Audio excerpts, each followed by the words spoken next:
జూబ్లీహిల్స్ ఉప ఎన్నికలలో కాంగ్రెస్ ను ఓడించాలని బీఆర్ఎస్ నేత కేటీఆర్ కార్యకర్తలకు పిలుపునిచ్చారు. అధికారంలోకి వచ్చి 2 ఏళ్లైనా ప్రతి విషయానికి కేసీఆర్ ను లాగుతున్నారని హిందీ సామెత చెప్తూ ఎద్దేవా చేశారు.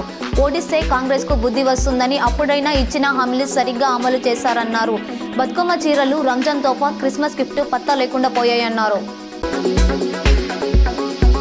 సద్గురు నాందేవ్ మహారాజ్ 700 ఏళ్ల క్రితం మేరు కులస్తుల ఐక్యత కోసం పోరాడిన మహనీయుడని, ఆయన బోధనలు నేటి తరానికి కూడా ఎంతో ప్రేరణనిస్తాయని అర్బన్ ఎమ్మెల్యే ధన్పాల్ సూర్యనారాయణ అన్నారు.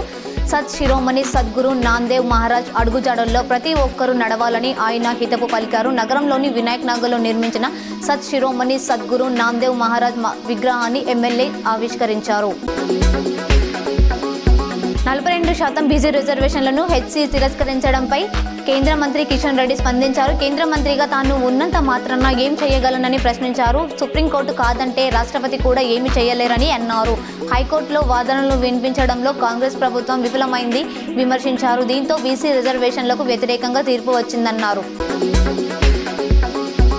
మంత్రి అడ్లూరి లక్ష్మణ్ వ్యాఖ్యలపై మంత్రి వివేక్ వెంకటస్వామి స్పందించారు. నిజామాబాద్లో జరిగిన కార్యక్రమంలో ఆయన మాట్లాడారు. మాల జాతి విషయాన్ని ప్రస్తావించడం తగదన్నారు. జూబ్లీ హిల్స్ ఇన్ఛార్జిగా మంచి పేరు రావడంతో అసూయతో మాట్లాడుతున్నారన్నారు. కాక వెంకటస్వామి జయంతి కార్డుపై పేర్ల విషయంలో విమర్శించడం,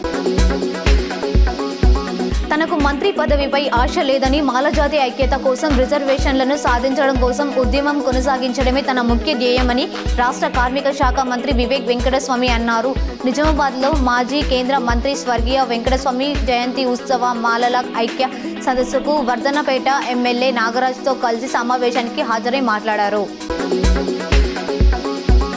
రిజర్వేషన్ల సాధన కోసం బీసీ నేత ఆర్ కృష్ణయ్య పిలుపునిచ్చిన రాష్ట్ర బంద్ అక్టోబర్ 14 నుంచి 18వ తేదీకి వాయిదా వేశారు. రిజర్వేషన్ల కోసం ఇవాళ పలు బీసీ సంఘాలు ఒకటై బీసీ జేఏసీగా ఏర్పడ్డాయి. ఆ జేఏసీ చైర్మన్గా ఆర్ కృష్ణయ్య, వైస్ చైర్మన్గా బీజీఆర్ నారాగోని తదితరులను ఎన్నుకున్నారు. ఈ సందర్భంగా చర్చలు జరిపి బంద్ను వాయిదా వేశారు.